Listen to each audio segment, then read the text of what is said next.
the telltale heart. True, nervous, very, very dreadfully nervous I had been and am, but why will you say that I am mad? The disease had sharpened my senses, not destroyed, not dulled them. Above all was the sense of hearing acute. I heard all things in the heaven and in the earth. I heard many things in hell. How, then, am I mad? Hearken and observe how healthily, how calmly I can tell you the whole story. It is impossible to say how first the idea entered my brain, but once conceived, it haunted me day and night. Object there was none. Passion there was none. I loved the old man. He had never wronged me. He had never given me insult. For his gold I had no desire. I think it was his eye. Yes, it was this. He had the eye of a vulture, a pale blue eye with a film over it. Whenever it fell upon me, my blood ran cold, and so by degrees, very gradually, I made up my mind to take the life of the old man, and thus rid myself of the eye forever. Now this is the point. You fancy me mad. Madmen know nothing. But you should have seen me. You should have seen how wisely I proceeded, with what caution, with what foresight, with what dissimulation I went to work. I was never kinder to the old man than during the whole week before I killed him. And every night, about midnight, I turned the latch of his door and opened it, oh, so gently. And then, when I had made an opening sufficient for my head, I put in a dark lantern, all closed that no light shone out, and then I thrust in my head. Oh, you would have laughed to see how cunningly I thrust it in. I moved it slowly, very, very slowly, so that I might not disturb the old man's sleep. It took me an hour to place my whole head within the opening so far that I could see him as he lay upon his bed. Ha! Would a madman have been so wise as this? And then, when my head was well in the room, I undid the lantern cautiously, oh, so cautiously, for the hinges creaked. I undid it just so much that a single thin ray fell upon the vulture eye. And this I did for 7 long nights, every night just at midnight.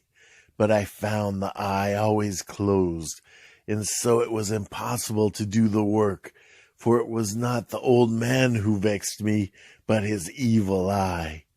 And every morning, when the day broke, I went boldly into the chamber and spoke courageously to him, calling him by name in a hearty tone and inquiring how he passed the night. So you see, he would have been a very profound old man indeed to suspect that every night, just at 12, I looked in upon him while he slept. Upon the 8th night, I was more than usually cautious in opening the door. A watch's minute hand moves more quickly than did mine. Never before that night had I felt the extent of my own powers, of my sagacity. I could scarcely contain my feelings of triumph. To think that there I was, opening the door, little by little, and he not even to dream of my secret deeds or thoughts. I fairly chuckled at the idea, and perhaps he heard me, for he moved on the bed suddenly, as if startled. Now you may think that I drew back, but no. His room was as black as pitch with a thick darkness, for the shutters were close fastened. through fear of robbers, and so I knew that he could not see the opening of the door, and I kept pushing it on steadily, steadily. I had my head in, and was about to open the lantern, when my thumb slipped upon the tin fastening, and the old man sprang up in bed, crying out, "Who's there?" I kept quite still and said nothing. For a whole hour I did not move a muscle, and in the meantime I did not hear him lie down. He was still sitting up in the bed listening, just as I have done, night after night, hearkening to the death watches in the wall. Presently I heard a slight groan, and I knew it was the groan of mortal terror. It was not a groan of pain or of grief. Oh, no, it was the low, stifled sound that arises from the bottom of the soul when overcharged with awe. I knew the sound well. Many a night, just at midnight, when all the world slept, it has welled up from my own bosom, deepening with its dreadful echo the terrors that distracted me. I say I knew it well. I knew what the old man felt, and pitied him, although I chuckled at heart. I knew that he had been lying awake ever since the first slight noise, when he had turned in the bed. His fears had been ever since growing upon him. He had been trying to fancy them causeless, but he could not. He had been saying to himself, "It is nothing but the wind in the chimney. It is only a mouse crossing the floor." Or, "It is merely a cricket which has made a single chirp." Yes, he had been trying to comfort himself with these suppositions, but he had found all in vain. All in vain, because death, in approaching him, had stalked with his black shadow before him, and enveloped the victim. And it was the mournful influence of the unperceived shadow that caused him to feel, although he neither saw nor heard, to feel the presence of my head within the room. When I had waited a long time, very patiently, without hearing him lie down, I resolved to open a very, very little crevice in the lantern. So I opened it.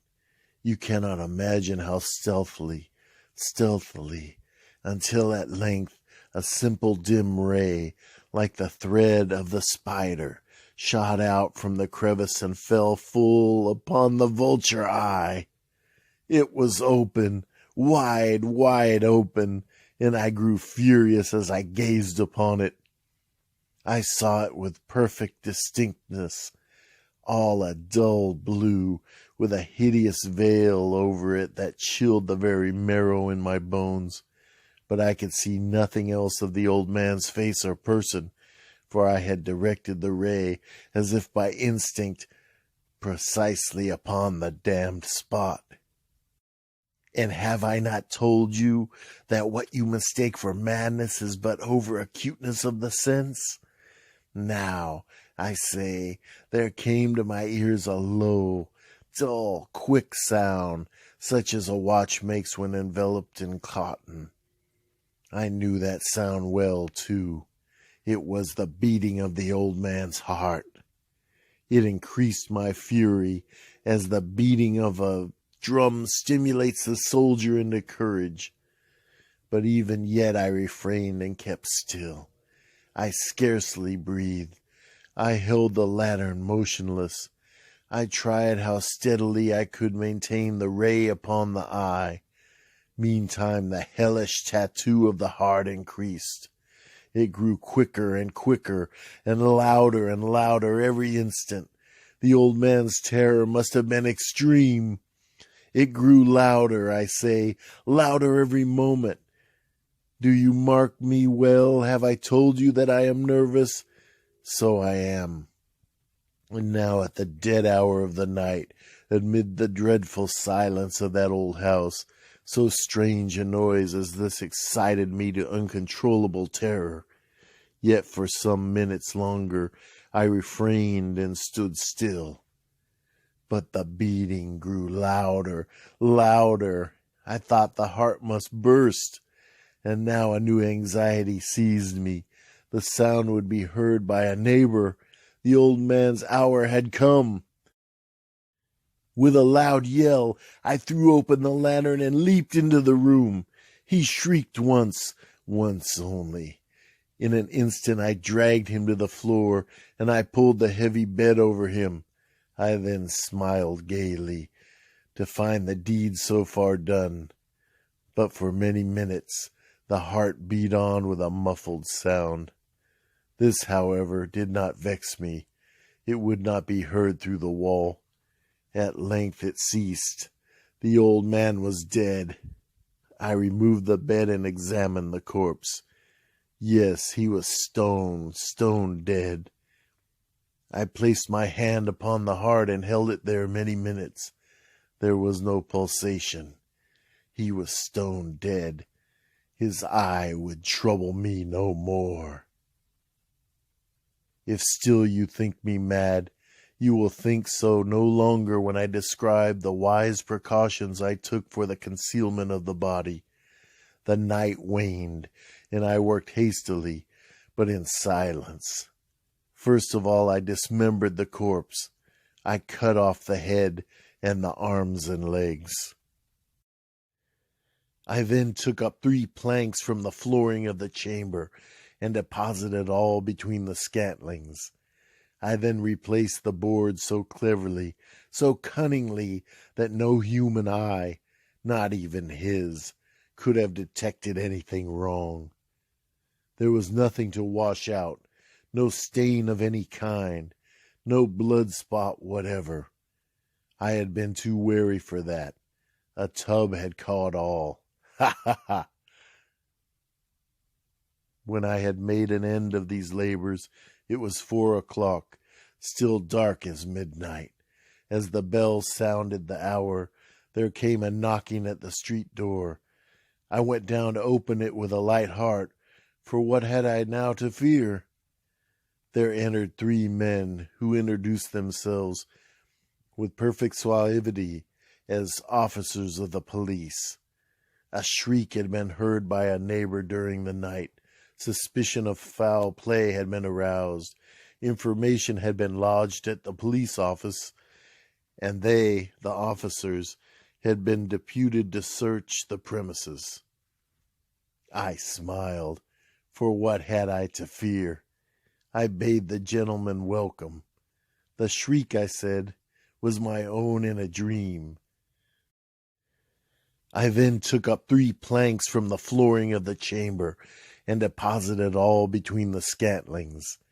I then replaced the boards so cleverly, so cunningly, that no human eye, not even his, could have detected anything wrong.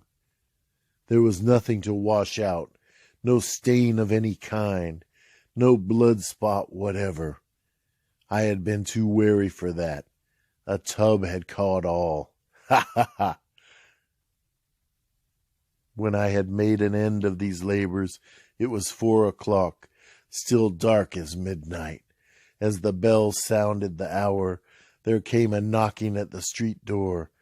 I went down to open it with a light heart, for what had I now to fear?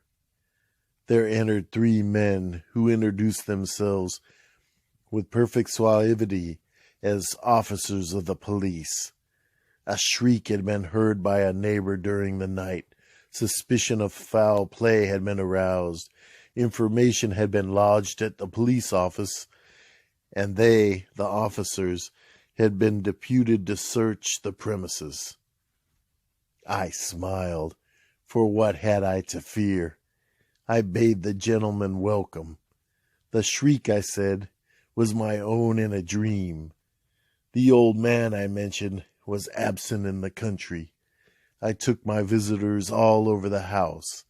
I bade them search well. I led them at length to his chamber. I showed them his treasures, secure, undisturbed.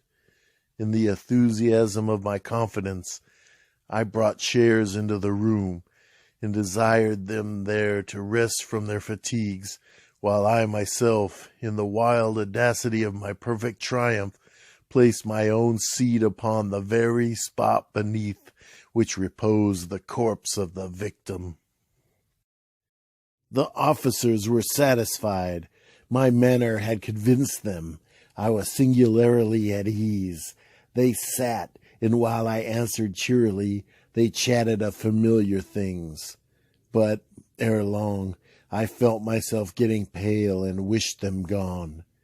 My head ached, and I fancied a ringing in my ears. But still they sat and still chatted. The ringing became more distinct. It continued and became more distinct. I talked more freely to get rid of the feeling, but it continued and gained definiteness, until at length I found that the noise was not within my ears. No doubt I now grew very pale, but I talked more fluently and with a heightened voice. Yet the sound increased, and what could I do? It was a low, dull, quick sound, much such a sound as a watch makes when enveloped in cotton.